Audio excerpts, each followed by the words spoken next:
Hola, espero estén muy bien. En este apartado vamos a hablar sobre herpes zóster y neuralgia posherpética. Es un tema importante, es un tema relevante y es un tema sobre todo que existen algunas confusiones en la nomenclatura que será importante que nosotros evaluemos durante este breve vídeo. Recordemos, el agente causal de estas patologías va a ser el herpes virus humano tipo 3. Este herpes virus puede producir distintas condiciones clínicas. Y aquí viene el primero, digamos, como de las confusiones. Es el mismo virus que produce la varicela, que generalmente se produce durante la infancia como una enfermedad exantemática.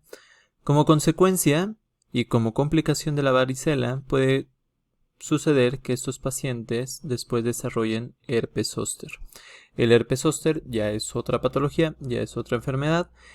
Vamos a explicar en un momento qué es este herpes zóster, pero es consecuencia de esa primera exposición que tuvieron los pacientes al virus, al herpes virus, a través de la enfermedad exantemática, generalmente les digo, durante la infancia. Y por otro lado, la neuralgia posherpética no es el herpes zóster, esto es lo que quiero dejar bien claro, no es el herpes zóster, a veces existe como esta confusión. La neuralgia posherpética a su vez es una complicación del herpes zóster. Digo, en el nombre creo que hay suficiente claridad. Postherpética quiere decir que es después del herpes. Y esta va a ser la que nos va a interesar más el día de hoy, pero para llegar a esta, pues vamos a primero hablar sobre el herpes zóster en particular. ¿Cuál es la historia natural de la enfermedad? Pues es la siguiente. Cuando uno es niño, generalmente, aunque no es una regla total, pues uno contrae varicela, generalmente una forma atenuada de varicela porque la mayoría de las personas están vacunadas, y estas personas que adquieren esta forma de varicela pues van a tener todo este rash, todo el exantema. Es una enfermedad altamente contagiosa, en general no pasa a mayores, es incómoda por el prurito que puede generar, por la fiebre, por el malestar general, pero bueno, pues uno sobrevive, no pasa a mayores en la inmensa mayoría de ocasiones, pero, el virus se queda a vivir en los ganglios de la raíz dorsal. El virus se queda latente, el virus se queda inactivo y se puede quedar inactivo durante muchos años, durante décadas de hecho. Se queda en esta forma de latencia por el neurotropismo que tiene, es decir, por la facilidad que tiene de vivir en el sistema nervioso, y mucho tiempo después, cuando uno ya es adulto generalmente, o cuando tiene alguna condición de inmunocompromiso que ya no esté actuando de manera tan eficiente el sistema inmunológico, pues este virus se va a reactivar, y cuando se reactive ya no nos va a producir todo este cuadro de la varicela, sino ahora nos va a producir el cuadro de herpes zóster, que también le denominan en algunos lugares culebrilla. Este herpes zóster lo vamos a ver como una serie de vesículas, una serie de ampollas que se generan generalmente en un patrón de un dermatoma. Lo veremos en un momento. Aquí estamos haciendo, digamos, como un acercamiento a esta reactivación viral. Observamos aquí como inicialmente, bueno, pues nuestras fibras nerviosas, nuestros nervios fueron contagiados y después se queda a vivir aquí el virus. Aquí observamos a las raíces dorsales, aquí a las raíces ventrales, esto sería la médula espinal. Y cuando se reactiva el virus, entonces ese virus regresa, digamos, de manera antidrómica a través del nervio y se libera. Y se libera a la piel formando estas lesiones vesiculares, y estas lesiones pues van a ser las clásicas del herpes virus. ¿Cómo vemos al paciente que tiene herpes zóster? Bueno, los pacientes que tienen herpes zóster van a tener estas lesiones que acabamos de mencionar. Estas lesiones se pueden manifestar en distintas regiones, por ejemplo aquí la vemos en un dermatoma torácico, pero también lo podemos ver en, por ejemplo, la rama oftálmica del nervio trigémino, la rama maxilar o la rama mandibular, y aquí también lo veríamos de igual manera en un territorio de un dermatoma. ¿Qué van a presentar estos pacientes? Pues estos pacientes en estas zonas van a presentar dolor, van a presentar ardor, van a presentar estas sensaciones de parestesias y de disestesias en algunos momentos. Estos pacientes van a manifestar esta sintomatología más las vesículas, más las ampollas, después de varios días, ¿sí? Después de varios días, y van a empezar a aparecer estas erupciones en la zona donde ya tenían dolor. Los pacientes entonces desarrollan ampollas, desarrollan posteriormente costras y, como les decía, esta erupción generalmente tiene un patrón dermatómico, ¿sí? O sea, va a seguir un dermatoma. Por supuesto, estos pacientes están teniendo dolor en este momento, pero este dolor no es el dolor de la neuralgia posherpética, es un dolor intenso, es un dolor que hay que tratar, es un dolor que en algunas ocasiones tiene como cierta coincidencia con el tratamiento del dolor por neuralgia posherpética, pero no es exactamente el mismo dolor. Y además hay que siempre considerar que durante el momento del herpes zóster no solamente vamos a tratar la parte de dolor, sino aquí sí va a tener lógica, por ejemplo, dar antivirales. Dar antivirales en las primeras 72 horas de que inicia el cuadro para disminuir la intensidad del cuadro. Y de hecho esto va a correlacionar con que haya menos complicaciones. También va a tener lógica, por ejemplo, en algunos casos particulares, dar glucocorticoides. Pero no es propiamente la parte dolorosa la parte más grave. Vamos a dar analgésicos desde paracetamol, acetaminofén, como le digan en su país. También podemos dar gabapentinoides, podemos poner parches de lidocaína, podemos dar amitriptilina, podemos dar distintos fármacos, pero el dolor en general debería de remitir, o al menos eso estaríamos esperando. Miren, veamos esta imagen. Aquí podemos perdón, aquí podemos observar algunas de las zonas más frecuentes. Esta imagen de aquí abajo que ya la habíamos visto, y fíjense, esta imagen me gusta mucho, se ve muy claro cómo sigue el patrón de dermatoma y precisamente cómo se ve aquí con las erupciones, con las ampollas. Estas ampollas se pueden reventar y por supuesto estas ampollas también son contagiosas, esto es importante, y pueden propagar la enfermedad. Ahora, ¿cuáles son las zonas más frecuentemente afectadas? Pues es la rama oftálmica del nervio trigémino, son todos los nervios del plexo braquial, también los nervios a nivel torácico, particularmente de T4 a T6, y algunas zonas afectadas pues son otras ramas del nervio trigémino, por ejemplo la que afecta a la mandíbula, la rama mandibular, el cuello, la región sacra y la región lumbar. Es decir, varias zonas pueden ser afectadas por el herpes zóster. Y la siguiente imagen me gusta porque pues nos resume todo lo que hemos visto. Fíjense, al principio uno tiene la varicela, la enfermedad de la infancia, y entonces queda, por ejemplo, aquí el ganglio de Gasser, el ganglio del trigémino queda ahí con los virus, y entonces uno tiene la enfermedad de la infancia. Pasa varias décadas de la vida y entonces queda en latencia este virus, pero conforme uno va envejeciendo y conforme pues va disminuyendo la actividad de nuestro sistema inmunológico, somos menos eficientes en esto, se reactiva el virus y este virus reactivado de manera antidrómica llega a la piel generando el herpes zóster. La cuestión es que hasta aquí pues llevamos en este momento, pero ¿qué sucede después? Pues se da este salto donde la erupción disminuye o en muchas ocasiones incluso desaparece completamente, pero se mantiene la neuralgia, se mantiene la neuropatía. Y esta fase crónica es la que vamos a ver el día de hoy. Es esta fase de dolor postherpético, ¿sí? De dolor postherpético. Ahora, algo importante que hay que considerar es que la neuralgia posherpética pues va a tener cambios diferentes, ¿no? Por ejemplo, aquí podemos ver a nivel microscópico cómo se ven diferentes las fibras nerviosas de lo que encontraríamos normalmente. Ya estamos hablando propiamente de una neuropatía. Grosso modo, entonces podríamos considerar que el dolor producido por el herpes virus lo podemos dividir así. Dolor agudo es aquel que da durante el rash de herpes zóster. La duración aproximada es de 30 días y ya vimos que sí hay que tratar este dolor, pero digamos que este dolor entre comillas o pues habría que considerar que es un dolor normal, o sea, es un dolor de esta reactivación del virus. Tendríamos después un dolor subagudo que ya resolvió el rash, pero no han pasado tantas semanas. Y aquí no podemos asegurar que ya haya una lesión nerviosa, pero podemos empezar a inferir que posiblemente vaya a haber una lesión nerviosa. Y finalmente tenemos el dolor crónico, aquel que dura más de 3 a 4 meses, y este dolor crónico ya propiamente es la condición que estamos viendo el día de hoy, que es la neuralgia posherpética. Es decir, tienen que pasar 3 a 4 meses después del inicio del rash.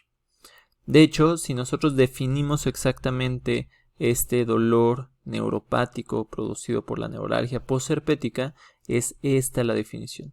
Es un dolor que continúa por 3 a 4 o más meses después de la resolución de la erupción del herpes zóster. Entonces, estos pacientes ya propiamente no tienen el herpes activo, ya es una complicación de este herpes zóster. Ya quiere decir que quedaron dañados los nervios y eso es lo que está produciendo esta neuropatía, eso es lo que está produciendo este dolor. Esto hace que encontremos algunas relaciones muy lógicas.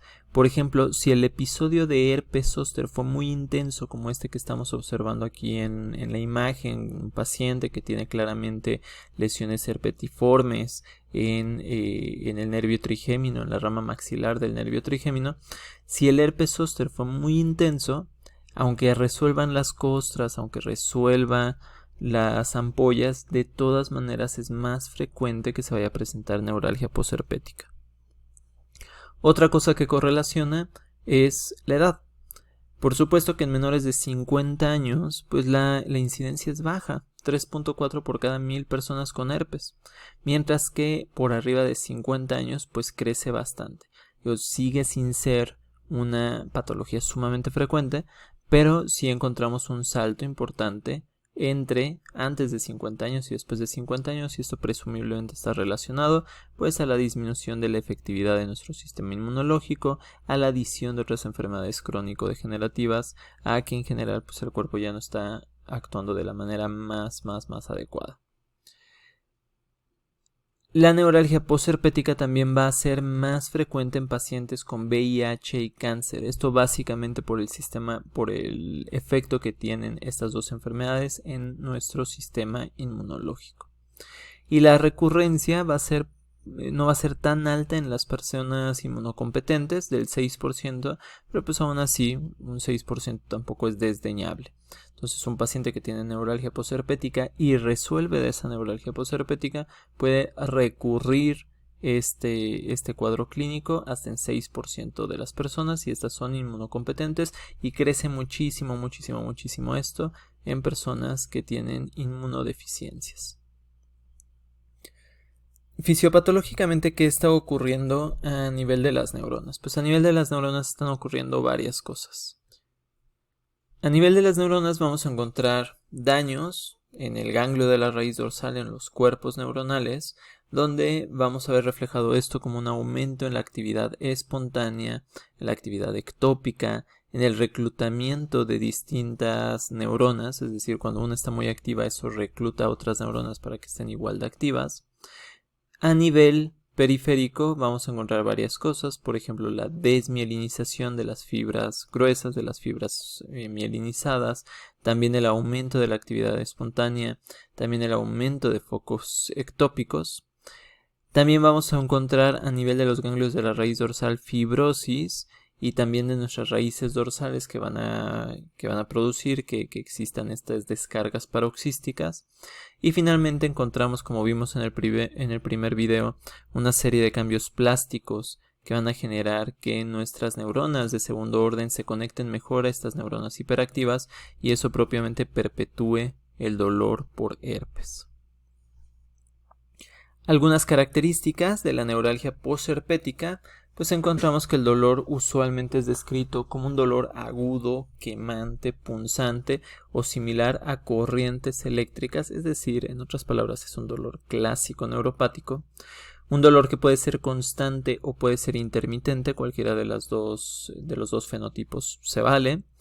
Los pacientes, por supuesto, es un dolor neuropático y debería de sonar un poco repetitivo en este punto del video, pero pues pueden presentar cualquier dato del dolor neuropático, tanto de ganancia sensitiva como de pérdida sensitiva, y dos de los datos clásicos son la alodinia y la hiperalgesia.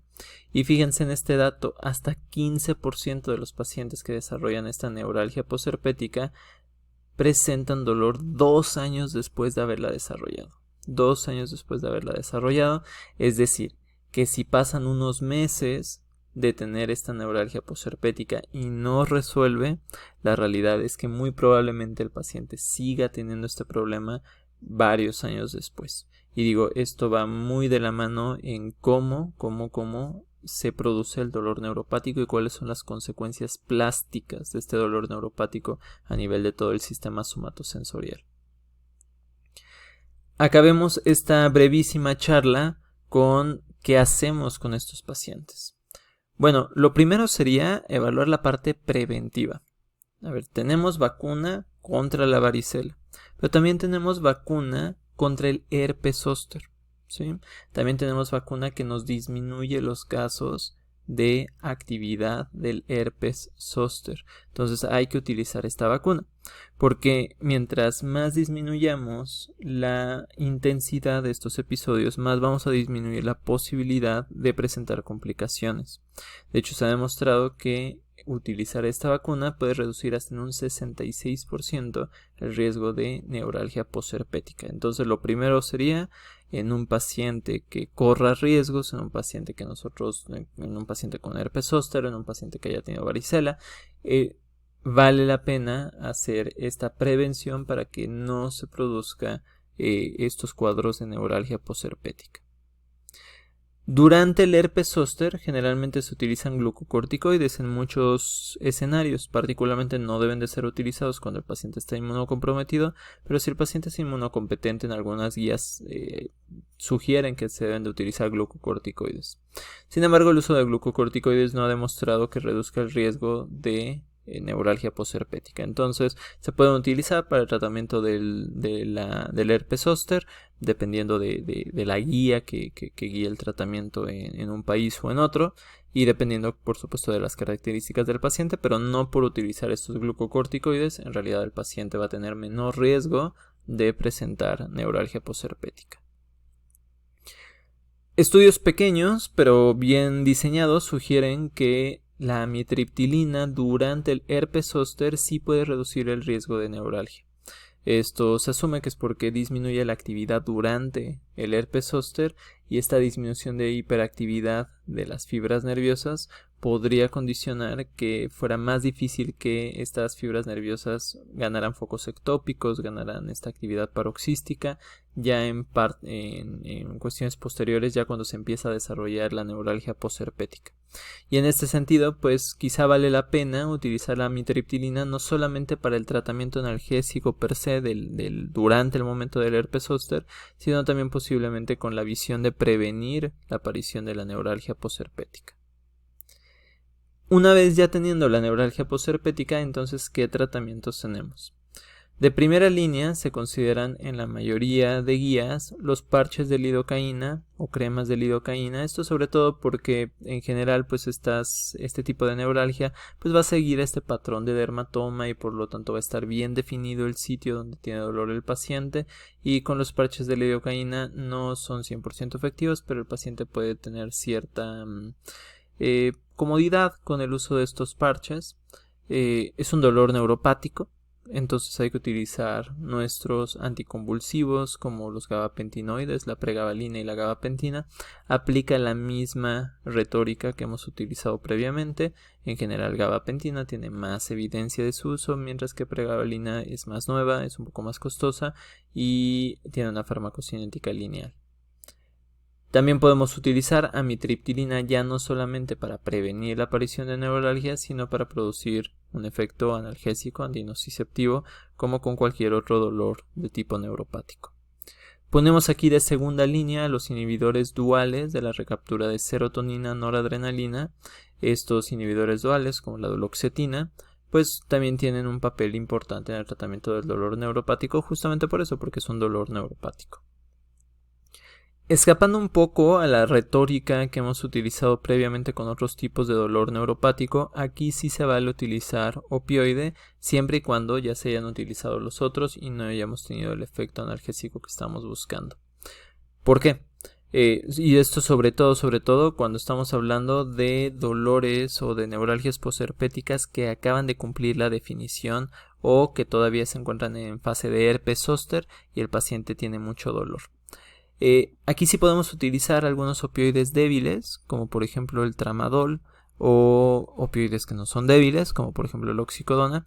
Aquí sí los podemos utilizar porque esperaríamos que la mayoría de los pacientes de hecho resolviera su cuadro, ¿sí? Resolviera su cuadro de herpes zóster o que no cronificara, finalmente no todos cronifican durante toda la vida de la neuralgia posherpética y entonces sí esperaríamos que si el paciente acaba de recibir el diagnóstico, pues eventualmente se le quite y entonces en lo que se le quita, pues vale la pena utilizar un analgésico potente, eficiente, pero bueno, todos sabemos cuáles son las limitantes del uso de opioides.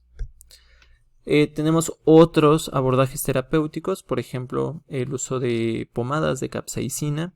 La mayor parte de Latinoamérica no están disponibles, los comercializa Cutensa, pero bueno, si ustedes tienen disponibles, sepan ustedes que pueden utilizarlo. Se pueden utilizar bloqueos nerviosos, esto sobre todo cuando este dolor es intenso, pero es en una zona muy particular, entonces puedes bloquear esa zona. Se puede utilizar TENS, el efecto no ha sido extraordinario, pero pues dentro de esta analgesia multimodal pues vale la pena intentar distintas cosas. Y también en investigación con resultados prometedores está la terapia con láser de bajo nivel. Generalmente se utiliza para otro tipo de cosas, pero se ha demostrado, se ha encontrado que tiene ciertos beneficios con respecto a la neuralgia posherpética, con respecto al tratamiento analgésico de la neuralgia posherpética. Cosas bien importantes para cerrar la charla de este momento. Los antivirales y los AINES no reducen el cuadro doloroso. Esto lo vemos muy seguido en la práctica profesional. Los antivirales ya en este momento ya nada tienen que ver, ¿sí? Se pueden utilizar, como habíamos dicho, se pueden utilizar en algunos contextos durante la varicela, de la enfermedad exantemática me refiero, sobre todo en contextos donde el paciente está inmunodeprimido, donde desarrolla encefalitis, hay como una serie de criterios muy específicos. Se pueden utilizar, de hecho se utilizan durante el herpes zóster y si se ha encontrado que si se utilizan de manera temprana, esto va a disminuir la posibilidad de neuralgia posherpética por un lado y también va a disminuir el tiempo que dura este herpes zóster. Pero aquí ya no. Pues aquí ya fundamentalmente lo que sucedió fue el daño en el nervio, entonces no vamos a encontrar un beneficio con los antivirales. Y tampoco con los AINES, porque lo que estamos encontrando es un dolor propiamente neuropático. El dolor del herpes zóster es un dolor mixto, es un dolor que tiene componentes neuropáticos, sí, pero que también tiene componentes inflamatorios, que tiene incluso componentes nociceptivos. Pero el dolor de la neuralgia postherpética ya es un dolor neuropático clásico, entonces no va a reducir el cuadro doloroso. Bueno, pues con esto acabamos este breve video.